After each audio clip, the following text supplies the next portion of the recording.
fans, and we are the degenerates that want to talk about it. Welcome to Kicking Out at 2. I'm Michael, as with me always is Tori. Hey, Tori. Hello. This episode, we are going to talk a little bit of news. We only have only one news topic to talk about, and it's pretty much the only thing people want to talk about anyway, so that's perfectly fine. And we're going to talk about SmackDown. Sasha. We got a little bit of a Sasha update. So the last news coverage that we had on her was that WWE and her had agreed, probably back in the summer-ish, somewhere in there, that she was probably going to be leaving, and that she had possibility of a deal with New Japan. A couple of those things have been kind of finalized in some scuttlebutt in the back. So Sasha Banks was able to is going to be able to take wrestling bookings as of January 1st. So they've officially agreed on a release of sorts where she could go get some other bookings. And in that same type of thought, New Japan wrestling deal is said to be a go. So she's got a deal going on with them right now. The question was raised about All Elite. No word on if that's a thing that she's even thinking about. So don't know about that. But that's kind of where we stand with her right now. It's interesting that we're letting her go. I'm wondering if it's a deal where she goes and then maybe comes back. There was I want to say it was Daniel Bryan before he left. That's something that Tripp was trying to push for, was to allow him to go to New Japan and then come back. Vince was never going to do that. No. There was no chance. No. But I could definitely see him doing that kind of thing for Sasha. Tori brought a bit of news to me that I hadn't heard, and that was about her pay that they were trying to offer. And I don't remember who reported it, but apparently she wanted Becky Charlotte money, and they wouldn't get anywhere near that, which is mind-blowing for me because I'm not going to take anything away from Becky. I'll take plenty away from Charlotte because she's coattailed the shit out of her career. But Sasha is one of the best women wrestlers in the world, hands down. Absolutely. I'd put her in there with some of the men, and she'd still have an amazing match. Yes. And she'd make them look like $1 million. Absolutely. So I don't understand not paying her. So something that I've seen talked about before, nothing ever like absolutely recorded or anything, but I have heard before that if wrestlers had other things outside the business, that Vince would kind of compensate their contract backwards on that. So she has all this time in recording to do the Star Wars stuff, The Mandalorian. She has a new movie coming out. She does the modeling stuff. She has her own company now. I could see Vince saying, look, like that's going to take more time away from us, so I'm going to cut your contract down, which is ridiculous to me. Like, I get that she would be out for a while for recording things, but so was John Cena. John Cena was out for movies and what have you, and to the point at the time it was WWE films. But hell, why don't you do that too? Loop her in now that she's like become an actress and a big star, and say let's shoehorn her into some WWE movies too. I don't understand letting Sasha go. I mean, I get her wanting to do other things, go to Japan. So I don't blame her for that. Right. She's easily talented enough. Her and Kyrie will have amazing matches. Absolutely. But to think she's not worth paying Becky and Charlotte money? I've never seen a bad match that was Sasha's fault. No. Not at all. And like I do want to make sure that we're not like comparing apples and oranges here. So like I would assume the money thing was Vince. That sounds like a Vince move. More than likely. So but I would hope that Tripp was able to talk her off the ledge of leaving completely. I hope that she's taking a deal like he tried to get Daniel Bryan back in the day of, hey, go there, do some work, do what you want to do up there, and then come back when you're done with that. But if they full out released her and no bookings till January, she's not under contract anymore. Right. So that means that she's able to do what she wants. Now, I ultimately it's her decision. No matter what she does, it's her decision. Tripp couldn't have made her stay if she doesn't want to stay. I do hope that there's some talks. I do hope that she comes back. But then again, if she shows up in New Japan and has great matches there, if she shows up in AEW and has great matches there, hell, if she shows up in Impact and ends up one of Mickey James's last matches before she's done, That'd be crazy. whatever. Like, just get back on my screen, please. Well, and Sasha being who she is and her love of the history of the business, I'm sure she'd love a match with Mickey. Absolutely. I definitely.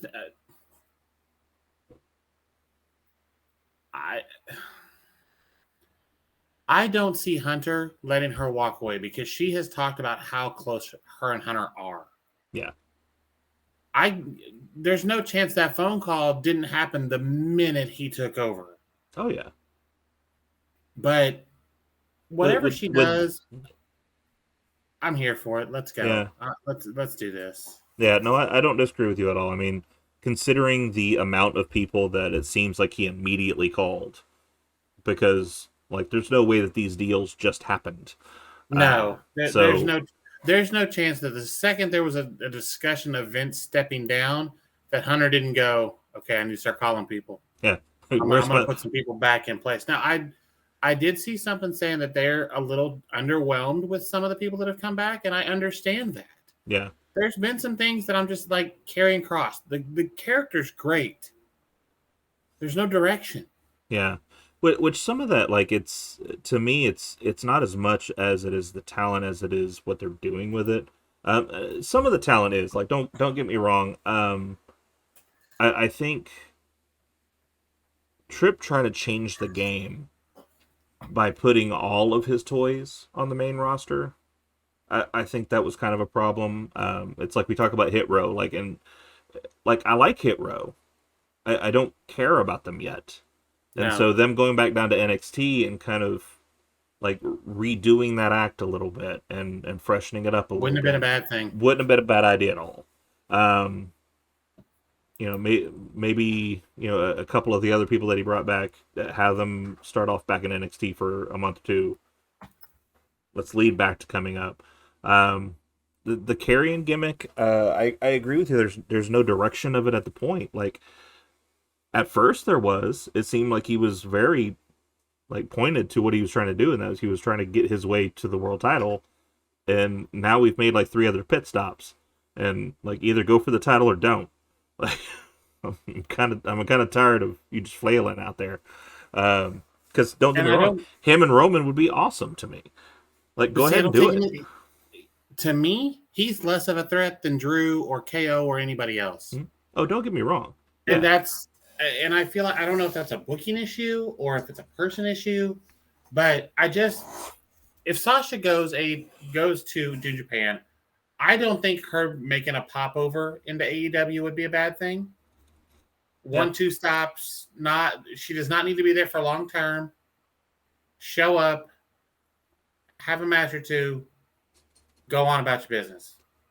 Yeah, I mean, here's the thing: I would love her to show up, beat Jade, but that's neither here nor there, because that's her beating Jade. There's nothing wrong with that. No, that ends that streak. There's not that. First of all, that pop, that roof's going to come off. I don't care where they are. Well, and that is probably the pop of the year. The thing that you have to keep in mind is AEW, and I don't mean this term negatively, because I know it has a lot of negative connotation, are smart marks. Smart marks watch that show. I am one of them. Don't get me wrong. Like, I love the business, and so I love the insides, the outsides, all of it. That's why we're doing this podcast, because we love all that stuff. So where some people show up there and they show the name on the screen, and people are still waiting to go, who's that? With her throwing her actual name out there so often right now, the moment the word Mercedes shows up on that screen, anything that resembles Sasha Banks or Mercedes on that screen, that place is coming. It will easily, because to me, one of the best pops ever was the Dolph cash-in Philadelphia. Yep. It was easily one of the loudest pops I have ever heard. If this happens, will dwarf that. Absolutely. And I mean, there's so many things that could make it even more momentous. You know, can you imagine she calls up Snoop and says, "Hey, I need a new theme. I'm showing up in AEW tonight." Snoop writes her a new theme. So not only do you get a pop of Snoop coming out and rapping a theme before she comes out, but then she comes out. Like that pop overload. So no matter what, it's going to be big. I do hope to see her back on WWE TV because like I don't dislike AEW. I don't dislike Impact. I love everything that's going on right now except for maybe NWA, because that's in question right now. But you know the WWE is still the show. That's still the It game. is. Like It that's is.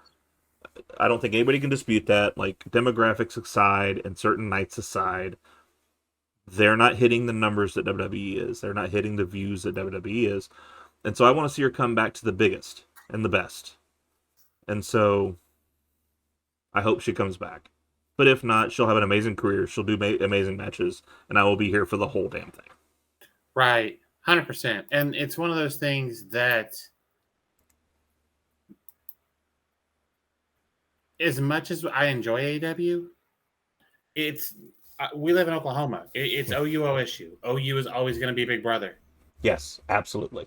Until at some point, if OSU were to rip off 8 national championships in a row or some shit, we're little brother. It is what it is. Yep. And we're both OSU fans, by the way, for anybody listening. but at the same time, it's very much. It's not a bad thing for AEW to be little brother because they're not trying to be bigger than their britches. Yeah, well, and especially now, like I mean, there was that one time period that that's all they talked about was we're beating them in the demo, and we beat their third brand, and stop trying to be better and just be you. Right. I will much rather watch you be you than watch you try to downplay the biggest dog in the game. I agree. The entire episode. I don't care. I agree. WCW fell because of that exact type of thing.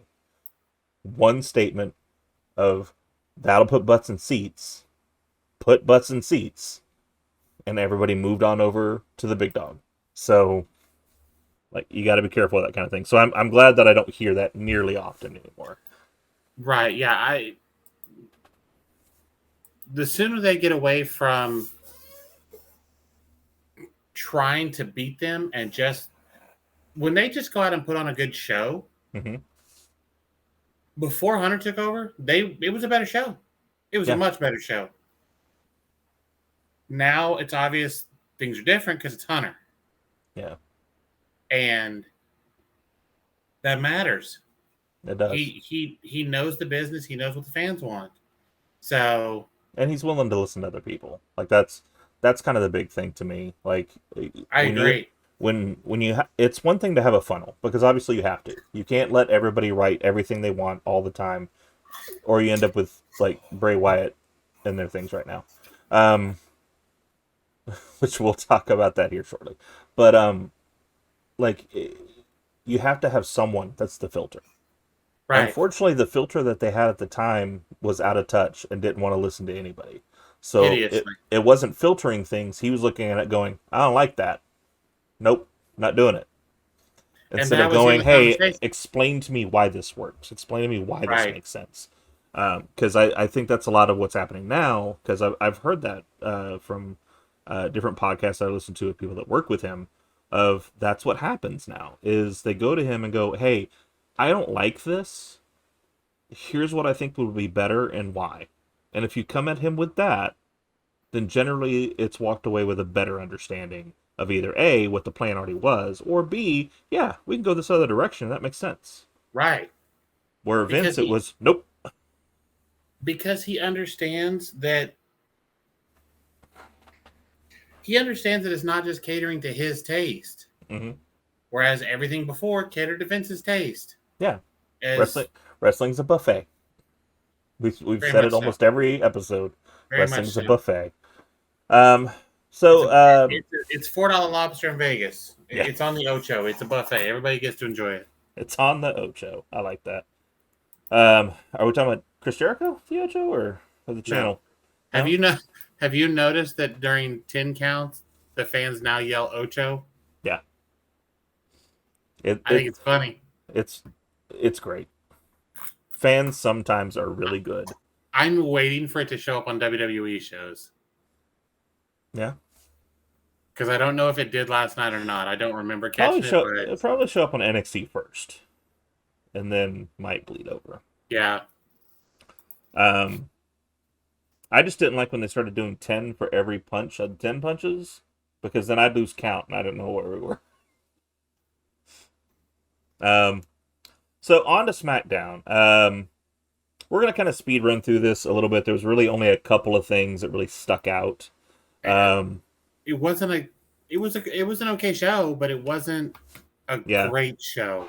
Well, I think this was a precursor show. A lot of it was to build up to Tribute to the Troops, which happened today of the time of this recording, which we'll watch that at some point, or to lead up to a big thing that's going to happen next Friday, which got recorded this Friday. There will be no spoilers talked about in this episode, so don't worry that you have to pause it or anything.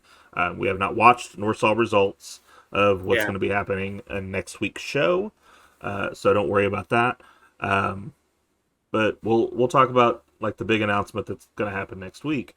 One of the things that I did really like about this episode, though, I've said it before and I'll say it until the day I die.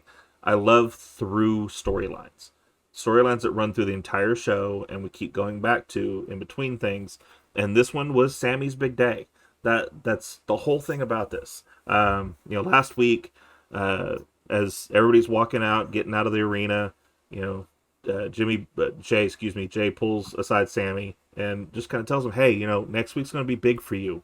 When the big dog comes back, it's going to be a big night for you. So, like, get cleaned up, maybe trim the beard, maybe trim the hair a little bit, come looking nice because it's going to be a big night for you, man. And damn, did he deliver on looking good.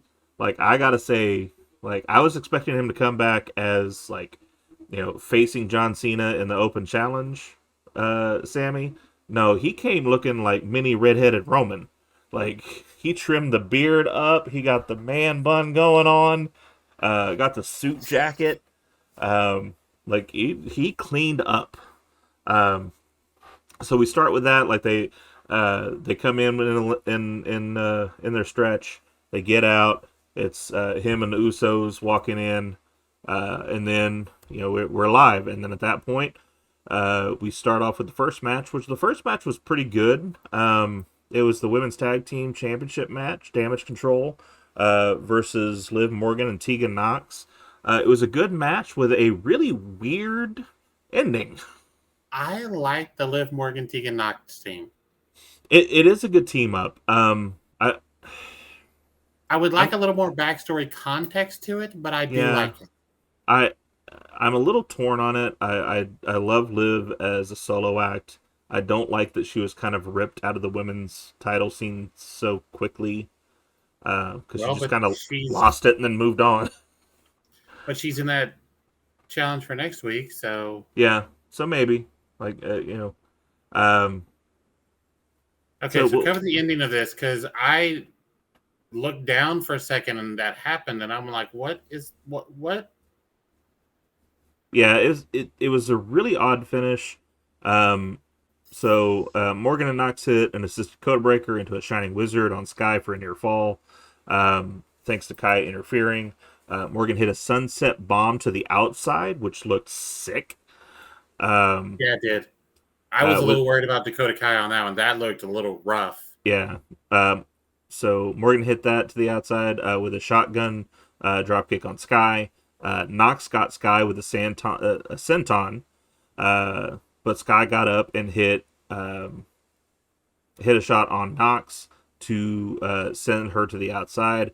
Nox tossed Bailey to the outside, who was trying to interfere at that moment, but a mysterious figure attacked Nox from behind. And I can see what you're talking about because it was a blink and you'll miss it moment. I don't even know that they got a good at the time. I wasn't even sure they got a good camera shot of it. it, It was weird. I I think as far as the camera shot, it was about as perfect as you could get, to be honest.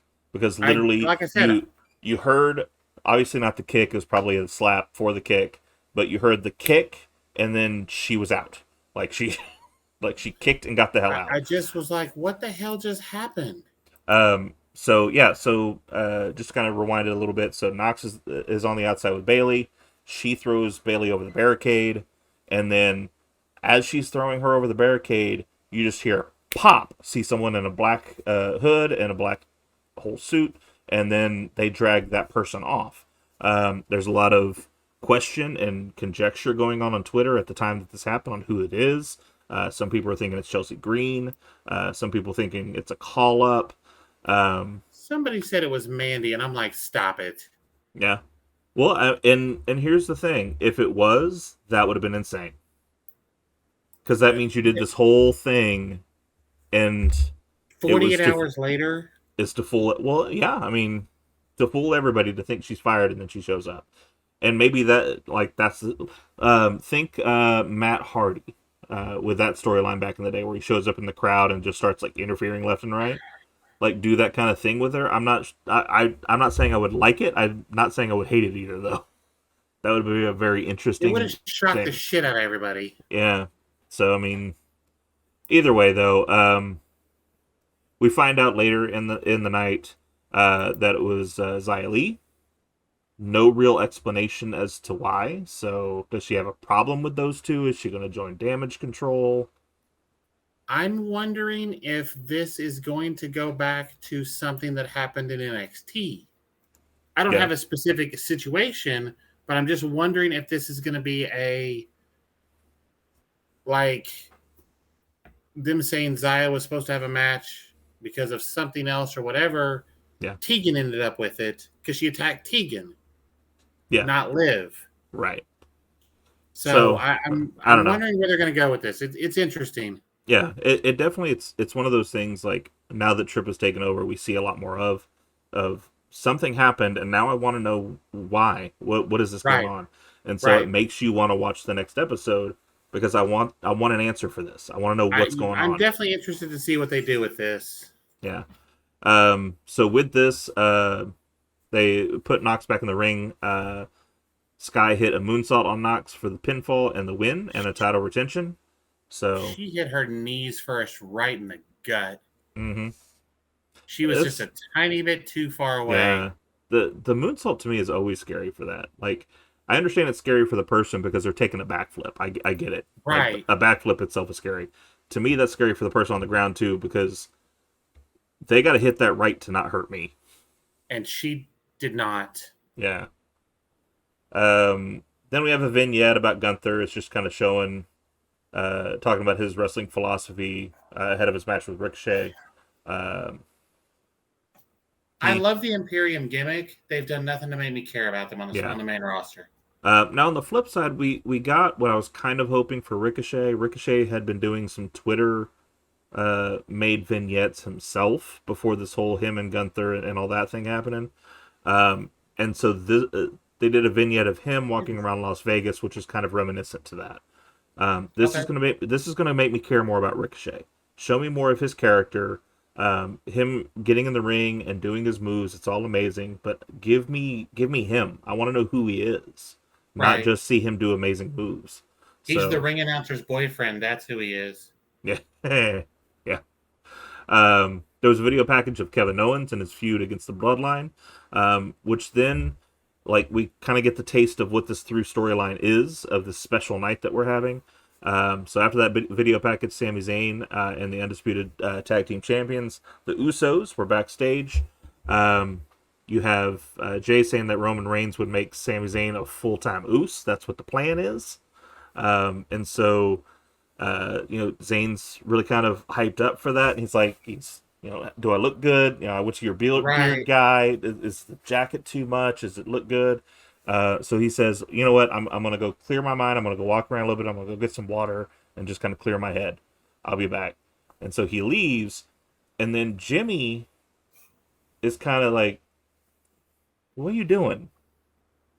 Well, Did he's you gonna, talk? He asked the question, did you talk to Roman? And Jay's response of, it's all good. yeah, I'm like, is it going to be Jay?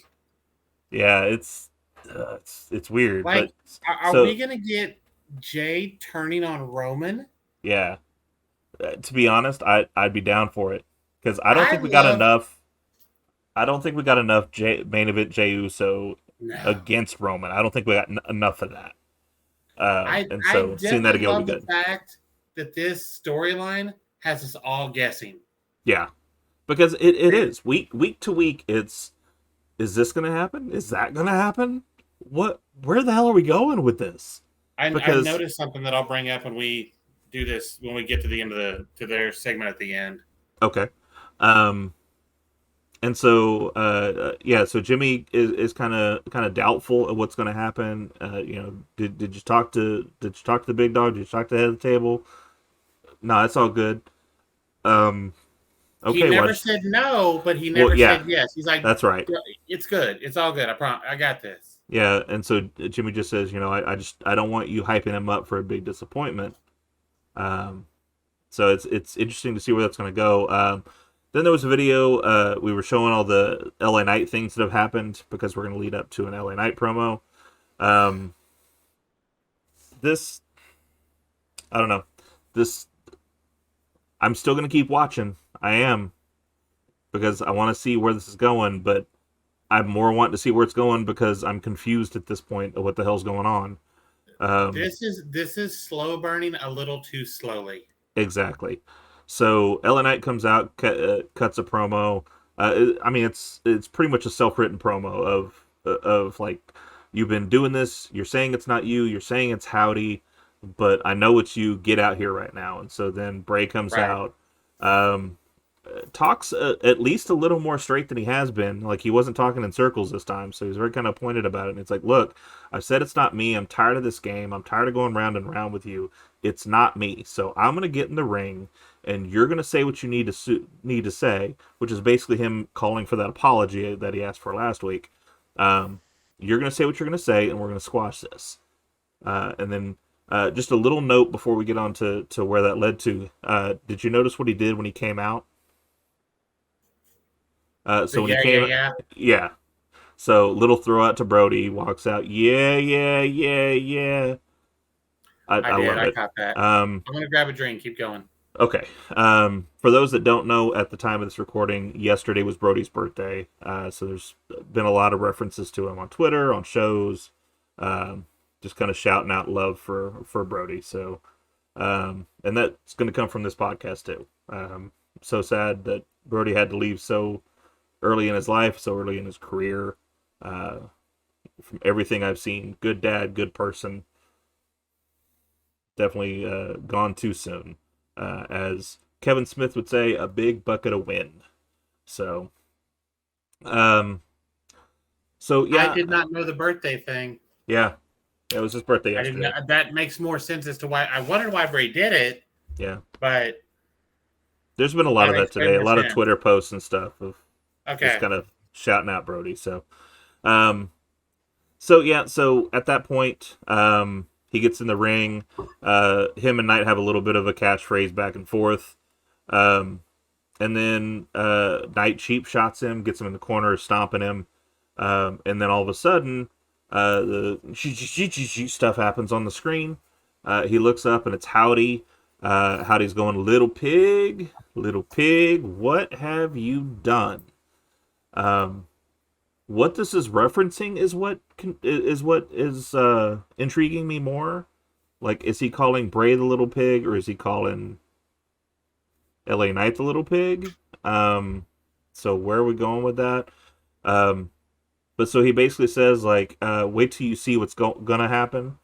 And so then at that point, Howdy walks out on stage, and LA Knight's looking at Bray, and Bray's just like, I told you, like, Right. wasn't me, it's him. I I want to see where they're going with this.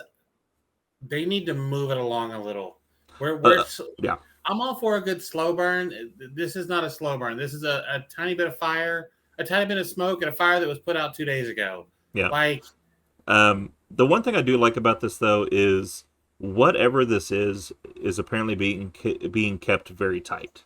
There is no rumors. There is really not a lot of nothing. speculation. There's nothing really about what's going on here. Um, so whoever is doing a lot of the planning here, whether it's Bray or a combination of Bray and Triple H, or like however this is happening, they're keeping it pretty tight-lipped. Excuse me. Um, I'm sure this is one of those two people in a room talking about it, and mhm. they're the only people that are talking about it. Well, there's at least three people in the room because do you know who produced this particular segment? Who? A person who is a better sports entertainer than Bret Hart, Stop it. Road Dogg. That makes sense. Yeah, Because if Hunter's going to trust somebody with it, yeah, it's going to makes be total it's going to be sense. Brian. That makes Um, sense. and here's the thing: I don't know if he's produced some of the things before. I will say this is one of the more concise, understandable, and good segments that they've had with this. So So they may watch this and go, okay, we're going to keep him on this because this was great. yeah, this was good. Not that there hasn't been good segments of it, but Right. it definitely like you talk about the slow burn. To me, it's some of it's gone back to like old Bray, where he used to talk in circles and he didn't really have a point to what he was saying, and it just kind of rambled on, and you lose track of what's being talked about. Um, and that's concerning to me. I don't want to go back to that. Some of the stuff was reminiscent of the older original Wyatt family, like in the Hmm. swamp. Yeah, If we're going back to that, cool. We definitely need to get this somewhere that it's going and get it there some point soon. yeah, I agree. So then we get a shot of Roman Reigns, Solo Sikoa, and Paul Heyman showing up into the ring. Heyman's instructing Reigns where to go, and then we lead to our match. Gunther with the rest of Imperium versus Ricochet. Um, it was a good match. I don't want to like I kind of downplayed a minute ago of Ricochet and him together and where this is going to end up. And this is just when you and I were talking about it because like I've kind of figured that he wasn't going to win this match. I kind of figured we were going to end up with Braun versus Gunther because you brought Braun back for a reason, and him sticking his nose in this storyline, it only makes sense. I don't like Right. it, but someone likes it. Someone likes the fact that Braun's going to be in this match. Someone likes the idea that it's going to be Braun, a really big dude, versus Gunther, another really big dude. Um, Someone's going to like that, so I'm okay with it. I just personally don't like it. Um, Couple of like amazing hits from this is Ricochet was going to do kind of a knee to the face, and he got slapped with a chop like in the midst of trying to do that, and fell like a ton of bricks. Um, as we hit towards the end of it, though, Ricochet got to the top rope to hit a shooting star press on Gunther for a near fall. Ricochet laid in the strikes on Gunther in the head and legs before hitting a chop on Ricochet. Ricochet hit two thrust kicks and went for a shotgun drop kick, excuse me, but Gunther caught him with a chop, so that's where we were for that. Um, Caught him with a chop before hitting a power bomb on Ricochet for a near fall, which I liked that. He didn't beat him with the power bomb. He had to go to this new finisher, so he essentially hit two finishers on Ricochet for the win. I still believe the power bomb looked stronger than his new little thing. Um, I agree. I will say though this did look it looked a little cleaner this time. It looks kind of like an Emerald Fusion. So What? Emerald Fusion. It's I only know it from the games. I haven't seen a lot of people do it, but that's what they call it in the game is Emerald Fusion. So essentially, Gosh. it's like if you think like a reverse DDT, but he's doing it from like a power slam position. So he drops him and then drops. So He seemed to it, do it kind of in one, like when he brought him down, he just went with it. yeah, So it doesn't really look like a DDT, but yeah, it was a smooth finish. Yeah, it was a little cleaner. And so The winner Last and Symphony, I think, is what they're calling it. yes, yep. I assume in reference because the name Gunther is synonymous as a German uh, a German music writer. Right. So I assume it's something to do with that. Uh, After the match, though, Kaiser and Vinci tried to attack Ricochet after the match, but Braun Strowman came in for the save. Of course, all three of them then powder, and Strowman's picking Ricochet up after the efforts in the match. So, Strowman's yelling his worst at him. I haven't forgotten about y'all. I haven't forgotten about y'all from with a long shot. So, obviously, we're gonna get that, and you know, uh, I and I feel like wept. this would be a good point to bring back Cedric and put Cedric and Ricochet together Ooh, yeah, because that match with that might make me care. that's fair. Yeah, no, that match against them two against the tag team from Imperium, Mm-hmm. That would be Marcel good. Bartel and Adrian Fight, Fabian Eichner. Yeah. Then yeah, that'd be a good match. Yeah. Ludwig Kaiser and Giovanni Vinci, by the way. No, I know. Just throwing their new names out there, cuz. yeah, Uh, yeah, so then Jimmy Uso was called by Roman Reigns, Solo Sikoa, and Paul Heyman backstage. Jimmy asked Reigns what the plan was, but Reigns is keeping it quiet. I love the Godfather look that's going on here because he's just yes, sitting in the chair. He's not saying a word. He's barely responding to anything. So Jimmy's saying, "Hey, look, I love Sammy. Sammy's my dog. Sammy, like, if he's gonna be Sammy Uso tonight, like, I'm down for that." And then you see a little bit of a change because then he goes, "But I love this family. And if you're not going to take him in because of what he's got going on with Kevin," and then just kind of, you know what? I'm gonna leave. I'm gonna leave you. yeah. I'll see you out there. And I didn't I really finish that definitely statement. I definitely wonder where they're headed with this. Yep. Like this storyline will be why I watch SmackDown. Yep. Apparently, whatever happened in that though caused an idea because after the commercial break, Adam Pearce joined Paul Heyman, Solo Sikoa, Reigns, and pitched a match for Solo Sikoa and Sami Zayn against Kevin Owens and a partner of Owens' choosing.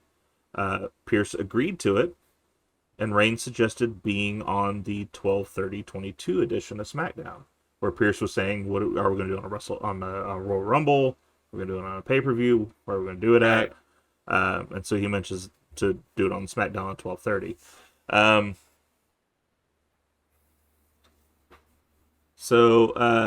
now we go to the tag match: Hit Row versus Legado del Fantasma versus the Viking Raiders. This is a match that I could have just not had on the card. Um, chemistry in this match wasn't great for me. Like it didn't It's not. seem It's like not. any of these people really had chemistry together. The only thing we can really talk about, and I want to preface this with, I'm not going to make fun of the dude. I'm not. Like, Twitter's blowing up about this. No. Um, Right. Top dollar goes to like he's always teased that tope off the top or over the top rope, and he keeps like something happens to stop him from doing it. Well, this time no one stopped him but him. Um, he's mentioned on Twitter that his knee blew like in the midst of trying to do this, and so it His makes knee perfect buckled sense. right before he Buckled, jumped. yeah. So it makes perfect sense. He goes to do the tope, and then he just kind of rolls over the top rope and falls. He Um, literally he didn't even really get off the ground. Like his stomach just landed on the top rope and he just yeah, rolled. And I will give the guys on the outside all the credit in the world. They fell down like he landed on them. absolutely. And But I mean, I felt bad for. I was like that. I was worried about his health first of all yeah, because that landing was nasty too. yeah, Um, and he was messing with his knee the entire rest of the match. So I'm like, that's not good. he was, And and they even won. So I was like, I really hope that's not a knee injury, that they won this match, but now we're going to have to run it back yeah, because they're hurt. and we're gonna do Legato versus the Vikings, and that's what I thought was gonna happen. But then I saw his tweet later that night where he was like, "Had my knee checked out, I'm good." Yeah, which I'm glad he's good. Yes, I want very to much so. I want to make sure that those that are listening. So he's done that move before. He did it when he was about 50 pounds heavier. So he definitely can hit that move and look flawless doing it. It literally just things happen. I mean, unfortunately, it's not ballet, and like his knee buckled. And as a dude whose knee buckled just today, just brushing my teeth, like no fault to him at all for his knee buckling, running across the ring to jump outside. Like, Right. It is what happens. it I is. mean, Yeah. he's not the first person it's happened to. He won't be the last. It happens. Yep.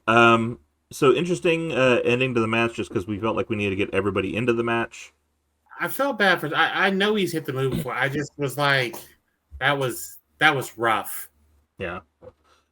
So we end up with almost everybody in the ring. I guess it was just a time for everybody to shine.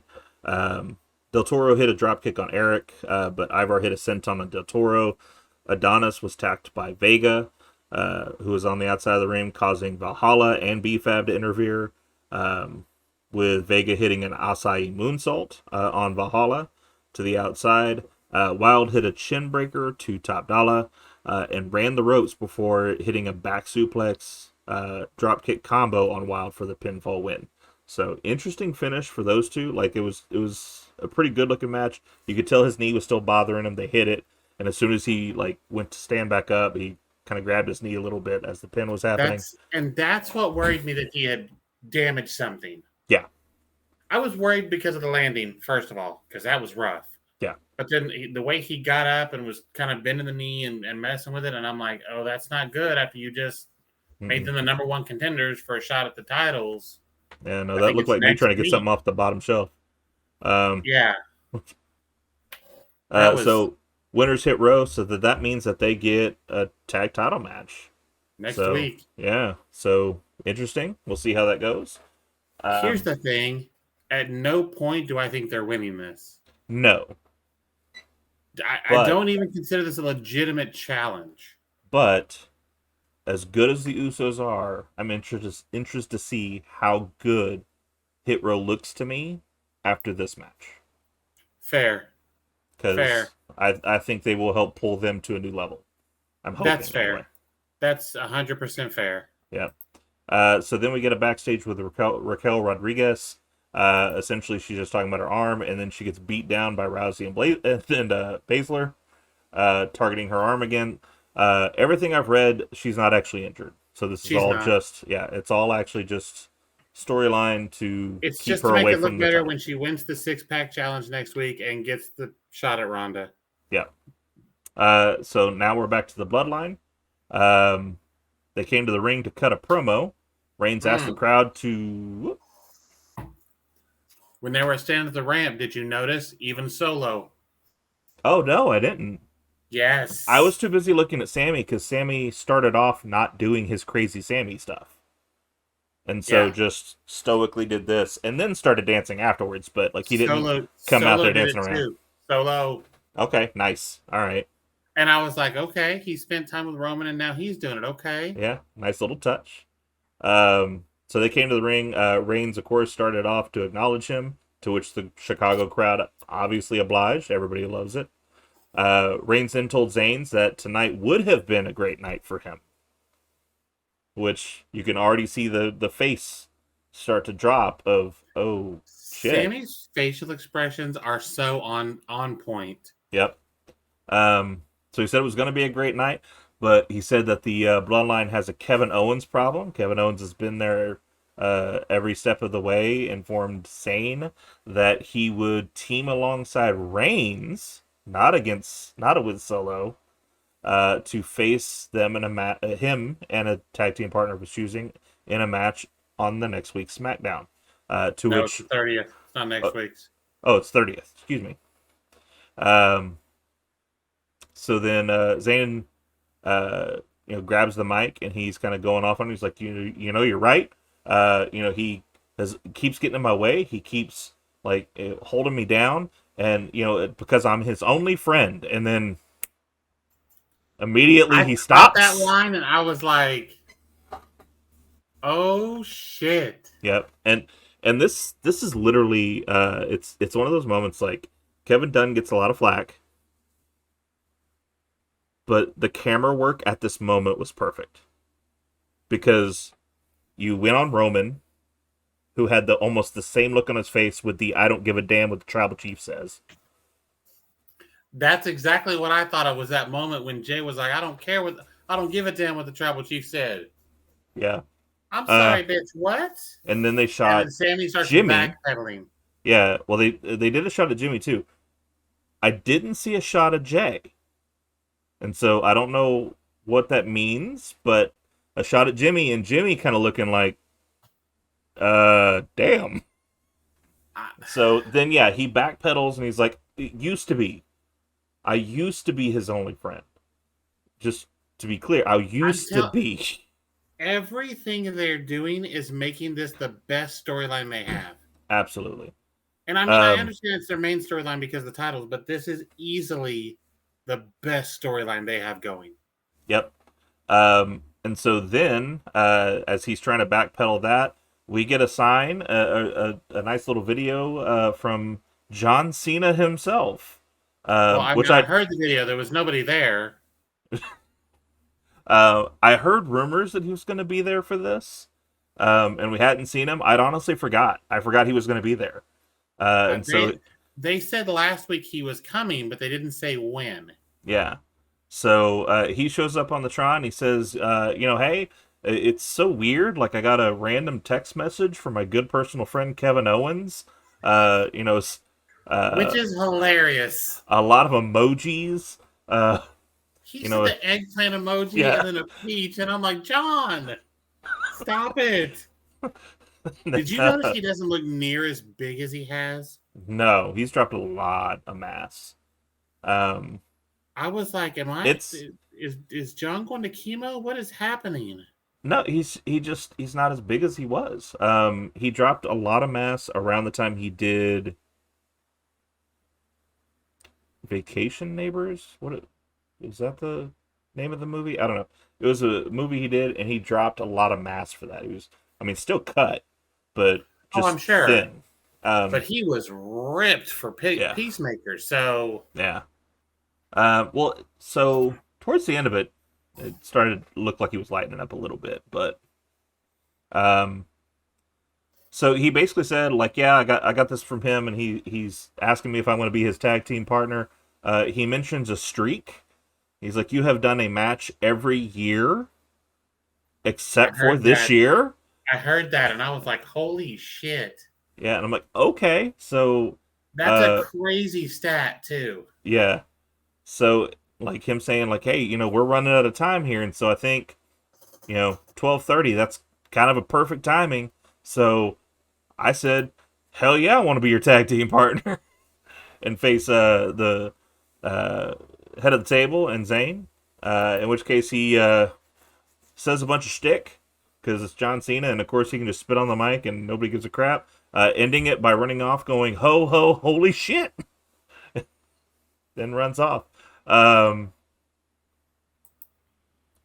And that was kind of where they ended it. yeah, so I it's strange to me that we can have such a like non-consequential show, but it still be entertaining. Like, it's still an entertaining show. Not a lot happened. It was really right, just a couple of things that were big. right. If there hadn't But been the top dollar bots, that match would have been completely irrelevant other than the winner got a shot at the Usos. yeah. But I mean, we I have definitely the Jimmy and Jay conversation, the Roman and Jimmy conversation, Sammy's slip of the tongue, like everything they're doing with this is great storytelling. yes. And just like some of those through line things and things that make you want to watch the next show. The Xia Li that started it off. Her showing up like that definitely made for I want to watch next week now to see what Zaya has to say. Or it may be on YouTube now as far as like her doing it like an after interview. I kind of hope not. I kind of hope we don't hear her until next week. But, I mean, if we do, we do. Because I want to know what they're going to do with her. Is it a thing that she just has against Tegan, which means that this Tegan Liv thing isn't like a long-term deal? It shouldn't be. Or are we doing a 4-man damage control? Or is she going to replace someone in damage control? Maybe. I honestly think it would be interesting to see them replace Dakota with Zaya rather than Io. Yeah. Because Zaya to me is a lot like Io. Io's great in the ring. He is a great performer. I don't care a lot about her interviews. I don't care a lot about Zaya's interviews. And so if we go back to just Bailey as the talker and she does the interviews, okay, I'm good with that. I don't think it's a bad thing. I think Zaya has a little more charisma than Io. Yeah. I also think she has a little more than Dakota. Yeah. But I also think we get away from how much their names are similar too, as dumb as that is. Yeah. Because they mess that up a lot. Yeah, I can see that. And then, you know, Dakota turned face, ends up back with Tegan. We get that tag team back together again, which I'd much rather see. And then Liv goes back on her own, you know. Or Liv stays involved for Bailey. Yeah. And we're getting one-on-one. Because Liv Bailey right now would be a good match. That would be. It would be good. So, yeah, overall, it was an okay show. The Bloodline stuff made it fantastic. Yes, absolutely. It was a great way to finish it off. Having that type of pop or that type of surprise happen at the end of, oh God, we're getting a John Cena match in 2022. Yeah. Holy crap. As a tag team against Roman and Sammy. Yeah. I really hope we're not setting up Cena Roman. I don't think we are. I hope we're not. I mean, one, we've got new season of Peacemaker starting to shoot soon, I think. Oh, is it? Yeah. Because they ordered that back quick. Oh, yeah, because that shit was great. Yeah. So, hopefully they don't kill that like they killed Superman. Nerd news. No. Anyway. I don't know why that struck me funny, but that was funny. Yeah, I mean, good episode overall. I really liked it. It was a fun watch for the most part. A couple of laggy little things in the middle, but you know, started hot, ended hot. I've always said, like, to me, that's the best way. Yeah, that's the best way to curve it. So that wraps up the episode of Kicking Out in 2 about SmackDown. And news. You are correct. Thank you for spending time with us. If you're enjoying our podcast, please support us, share this episode, share our channel to people, hit us up on our socials, right? We got our personal socials right here down at the bottom below our pictures. We also got the channel socials down there towards the bottom. If you're watching us or listening to us, excuse me, because you can't watch, if you're listening to us on Spotify, write a rating, write a review. It really helps out the show. To catch all of the latest from us, you can hit us right here up on YouTube.com at Kicking Out at 2. Like, share, subscribe, all that stuff. Hit the bell. Join us on Facebook, and if you are watching us on Spotify, you might want to call a doctor. That's exactly right. And here's the thing. Like us, and if you don't like us, then just unlike us later. Just let me see the like and fulfill my life with some sort of meaning. Give me the serotonin. Come on. Yeah, need it. Until next time, I am Michael. This is Tori, and we'll see you on the next one. Bye.